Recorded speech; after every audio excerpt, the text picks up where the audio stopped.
Welcome back, fellow gamers. So today we have the Settlers of Catan. Great game. I'm going to show those of you who don't know how to play it, give some quick overview. And for those who actually do know how to play it, fast forward to the end, because I actually have a variant that my friends and I play. It's a pretty good way of playing. And yeah, so I'm going to do a bit of unboxing. My dog, when she was a puppy, got to it, so it's a bit messed up. I apologize for that. Please forgive me. So yeah, let's set it up.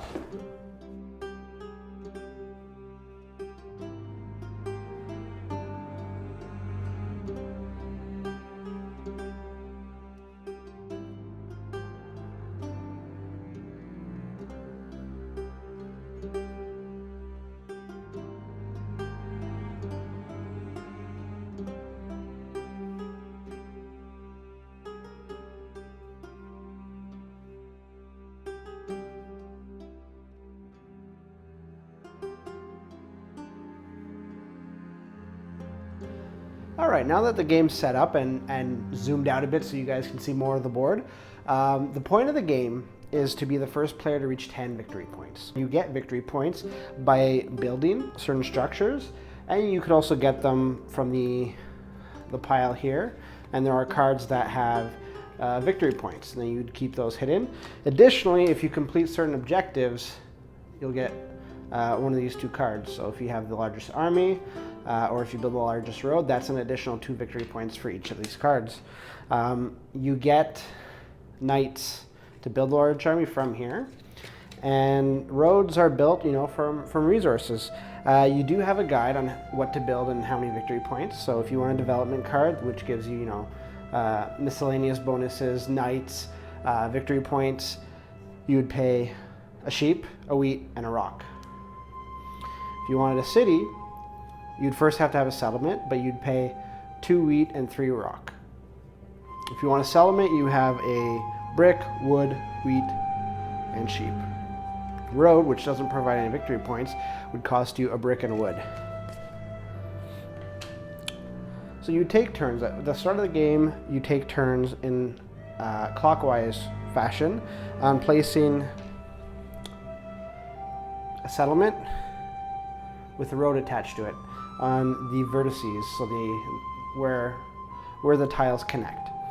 Now, one of the things you do need to realize is, in order for somebody to place a settlement, the next intersection has to be vacant. So you cannot have 2 settlements side by side. There needs to be at least a road separating them so that you can play or place. So we'll quickly go and I'll show you a quick setup.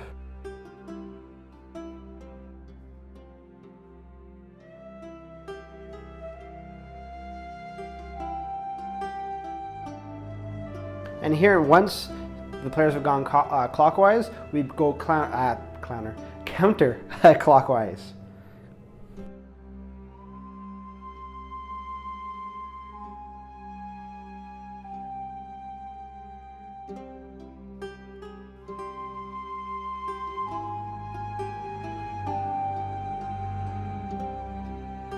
So there you have it. This is an imaginary setup. Obviously, if we were playing real players, I would have taken my time to place.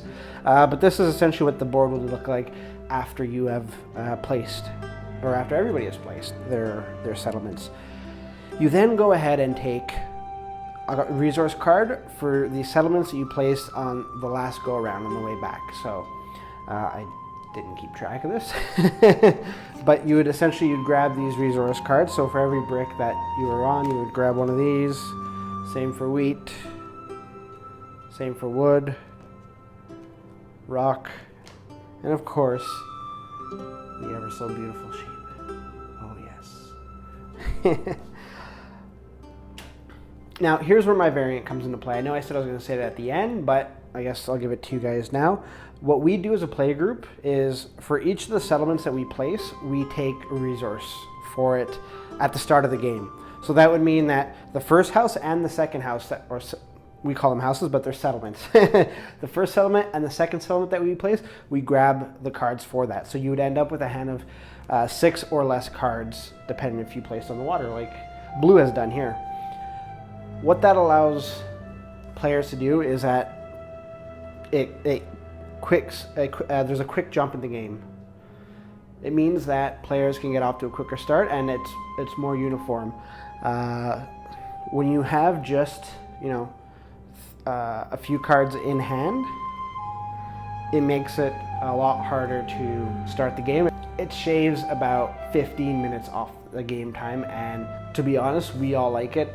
Every person that we've played this with and introduced the rule to, save one person, because they are a stickler for the rules, absolutely loves this new way of playing.